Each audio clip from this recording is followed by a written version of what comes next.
தந்தை மகன் தூயாவியாரின் பேராலே ஆமென். ஆன்ம வழிகாட்டி ஜூலை மாதம் 16ஆம் தேதி வியாழக்கிழமை. அர்ப்பண ஜெபம். ஓ என் இயேசுவே, இன்று என் ஜெபம், வேலை, இன்ப துன்பம் அனைத்தையும் உலகில் நிறைவேறும் திருப்பலியோடு ஒன்றித்து மரியாவின் மாசில்லாத இதயத்தின் வழியாக உமது திரு இருதயத்தின் கருத்துக்களுக்காகவும் என் பாவங்களுக்கு பரிகாரமாகவும் சிறப்பாக இம்மாதத்தின் பொது கருத்துக்காகவும் வேத போதக கருத்துக்காகவும் உமக்கு ஒப்புக் கொடுக்கிறேன். எல்லாம் வல்ல இறைவா, அனைத்திற்கும் முதலும் முடிவுமான ஆண்டவரே, உம்மை ஆராதிக்கிறேன். என்னை உண்டாக்கி கிறிஸ்தவராக்கி ஒரே மகனின் இரத்தத்தால் என்னை மீட்டதோடு இந்த இரவு நேரத்தில் என்னை காப்பாற்றிய கருணைக்காக என் முழு மனதோடு உமக்கு நன்றி கூறுகிறேன். இன்று பாவத்தில் விழாமல் என்னை காப்பாற்றி எல்லா தீமைகளிலிருந்தும் மீட்டருள வேண்டுமென்று உம்மை மன்றாடுகிறேன். அன்னை மரியே, என் அன்பு தாயே, இறைவனின் புனிதர்களே, எனக்கு இறைவனிடமிருந்து மீட்பையும் அருட்கொடைகளையும் பெற்றுத்தாருங்கள். உங்கள் மன்றாட்டின் பலனால் உங்கள் அனைவரோடு நான் முடிவில்லாமல் கடவுளின் புகழ் பாடி மகிழ்ந்திருக்கும் பேறு எனக்கு கிடைப்பதாக. ஆமேன். கார்மேல் அன்னையிடம் நம்மை ஒப்புக் கொடுத்து மன்றாடுவோம். ஓ கார்மேல் மலையின் மிக அழகான மலரே, கனிதரும் திராட்சை கொடியே, விண்ணகத்தின் மகிமையே, இறைவனின் மகனின் ஆசீர்வதிக்கப்பட்ட அன்னையே, மாசற்ற கன்னியே, என் தேவையில் எனக்கு உதவுங்கள். ஓ கடலின் விண்மீனே, எனக்கு உதவி செய்து நீரே என் அன்னை என்பதை எனக்கு காட்டுங்கள். ஓ புனித மரியே, இறைவனின் அன்னையே, விண்ணுக்கும் மண்ணுக்கும் அரசியே, என் தேவையில் எனக்கு உதவுமாறு என் இதயத்தின் ஆழத்திலிருந்து உம்மிடம் தாழ்மையுடன் மன்றாடுகிறேன். உமது வல்லமையை எவராலும் எதிர்க்க முடியாது. ஓ பாவமின்றி கருத்தரித்த மரியே, உம்மிடம் அடைக்கலம் தேடும் எங்களுக்காக வேண்டிக் கொள்ளும். புனித மரியே, இந்த மன்றாட்டை கரங்களில் ஒப்படைக்கிறேன். என் மீதும் என் குடும்பத்தினர் மீதும் நீர் காட்டும் கருணைக்கு நன்றி. ஆமேன். மத்தேயு நற்செய்தி 12ஆம் அதிகாரம் 47வது இறைவார்த்தை. ஒருவர் இயேசுவை நோக்கி, அதோ தாயும் சகோதரர்களும் உம்மோடு பேச வேண்டும் என்று வெளியே நின்று கொண்டிருக்கின்றார்கள் என்றார். இது கிறிஸ்து வழங்கும் வாழ்வு தரும் நற்செய்தி. கிறிஸ்துவே உமக்கு புகழ். சிந்தனை. உலகெங்கிலும் உள்ள கத்தோலிக்கர்களின் இதயங்களில் கார்மேல் மலை அன்னைக்கு ஒரு சிறப்பு இடம் உண்டு. நம்முடைய திருத்தந்தை பெனடிக்ட் 16ஆம் அவர் அழகாக வெளிப்படுத்தியபடி மத்திய தரைக்கடலின் கிழக்கு கடற்கரையில் கலிலேயாவுக்கு அருகில் உயர்ந்து நிற்கும் கார்மேல் எனும் உயர்ந்த நிலமுனையின் அடிவாரத்தில் ஒரு காலத்தில் துறவிகளால் பெரிதும் விரும்பப்பட்ட ஏராளமான இயற்கை குகைகள் உள்ளன.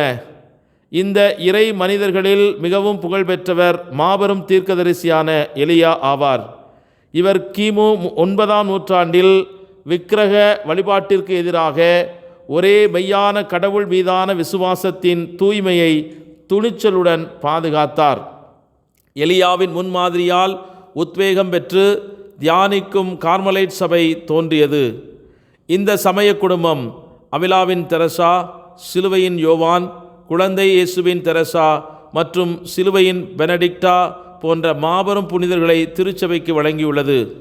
கார்மலைட்டுகள் கார்மேல் மலையின் புனித கன்னிமரியாள் மீதான பக்தியை பரப்பி அவரை ஜெபம், தியானம் மற்றும் கடவுளுக்கு முழுமையான அர்ப்பணிப்பு ஆகியவற்றின் முன்மாதிரியாக முன்வைத்துள்ளனர். மற்ற எல்லாரையும் விட மனித உருவெடுத்த வார்த்தையாக இயேசுவே மனித குலத்திற்கும் கடவுளுக்கும் இடையிலான இறுதி சந்திப்பு புள்ளி என்று மரியாள் நம்பி அனுபவித்தார். அந்த வார்த்தையை முழுமையாக ஏற்றுக்கொண்டு அவர் மகிழ்ச்சியுடன் புனித மலையை அடைந்தார். நினைவு நாள் கூட்டு ஜெபம். மேலும் இப்போது உடலாலும் ஆன்மாவாலும் என்றென்றும் ஆண்டவுடன் வாழ்கிறார் என்ற சத்தியத்தை நாம் உணர்ந்து கார்மேல் அன்னையின் வழியாக அவரை அன்பு செய்து அவருடைய திருக்குமாரன் இயேசு கிறிஸ்துவிடம் நம்மையே முழுமையாக அர்ப்பணித்து மன்றாடுவோம். ஜெபிப்போமாக. அனைத்தையும் புதியனவாக்கும் இறைவா, உம்மை நன்றியோடு ஆராதிக்கின்றோம், துதிக்கின்றோம், மகிமைப்படுத்துகின்றோம். கடந்த நாட்களிலே எங்களை காத்து வழிநடத்திய உமது கிருபையின் நாட்களை நினைத்து நன்றி கூறுகிறோம். எங்கள் கண்ணீரையெல்லாம் துடைத்து நாங்கள் அனுபவித்து கொண்டிருந்த அனைத்து தோல்விகள், தண்டனைகள், சாபக்கேடுகள், இழப்புகள் எல்லாவற்றிலுமிருந்து எங்களை விடுவித்து எந்த இடத்தில் நாங்கள் வீழ்ந்து கிடந்தோமோ அந்த இடத்திற்கு மகிமையாய் மீண்டும் உயர்த்துகிறவரே, உமக்கே கோடி நன்றி ஐயா. நீர் ஒருவரே இந்த உலகத்தில் நம்பத்தக்கவராக உண்மையுள்ளவராக இருப்பதால் நாங்கள் எந்நிலையிலும் நிலை குலையாமல், இழப்புக்களை நினைத்து சோர்ந்து போகாமல், தோல்விகளை கண்டு துவண்டு போகாமல், மனிதர்கள் எங்களுக்கு செய்த துரோகங்களை நினைத்து நினைத்து மனம் குமுறாமல், கலங்கி போகாமல், எதிர்காலத்தை நினைத்து பயம் கொள்ளாமல், உம்முடைய வாழ்வு தருகின்ற வாக்குத்தத்தங்களையும் அந்த வாக்கினை தன்னுடைய உதரத்தில் சுமந்து இந்த உலகத்தை மீட்டு ரட்சித்த அன்னையாம் கன்னி மரியாவின் மாசற்ற இருதயத்திற்கும் எங்களை முழுமையாக ஒப்புக்கொடுத்து மன்றாடுகிறோம். அன்பு தாயே, இறைவனின் அன்பு தாயே, எங்கள் அன்பு தாயே, உம்முடைய திருக்குமாரிடம் எங்களுக்காக பரிந்து பேசும். பாவ உலகில், பலவீன வாழ்வில் நாங்கள் கண்டு அனுபவித்து கொண்டிருக்கிற ஒவ்வொரு வேதனை, துன்பங்கள், சோதனைகள், இழப்புக்கள் இவற்றின் மத்தியிலே நீரே நம்பிக்கை நட்சத்திரமாக இருந்து வாழ்வின் பாதைகளை எங்களுக்கு காண்பித்து உமது திருக்குமாரனை அதிகமாக நேசித்து பாவத்தை விட்டொழிக்க எங்களுக்கு கற்றுத்தாரும். விடிவெள்ளியாகி உம்மையே நாங்கள் நம்பி உமது கரங்களில் எமது அன்பு பிள்ளைகளை ஒப்புக் கொடுக்கிறோம்.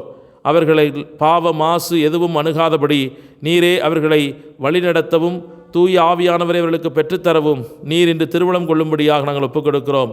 என்னிலும் நாங்கள் சோர்ந்து போகாதபடி விண்ணகத்தின் ஆசிரை மண்ணகத்தில் நாங்கள் பெற்றுக்கொள்ள உமது அருள் எங்களோடு என்றும் துணை நிற்க வேண்டும் என்று எங்கள் ஆண்டவர் மீட்பெருமாக இயேசு கிறிஸ்துவின் மாட்சி மிகுந்த நாமத்திலே வேண்டி மன்றாடி பெற்றுக்கொள்கிறோம். ஆமேன். எல்லாமல்ல இறைவன், தந்தை, மகன், தூய ஆவியானவர் உங்கள் அனைவரையும் நிறைவாக ஆசீர்வதித்து புனிதப்படுத்தி வழிநடத்துவாராக. ஆமேன். இயேசுவுக்கே புகழ், இயேசுவுக்கே நன்றி. மரியே வாழ்க. இயேசுவின் இரத்தம் ஜெயம்.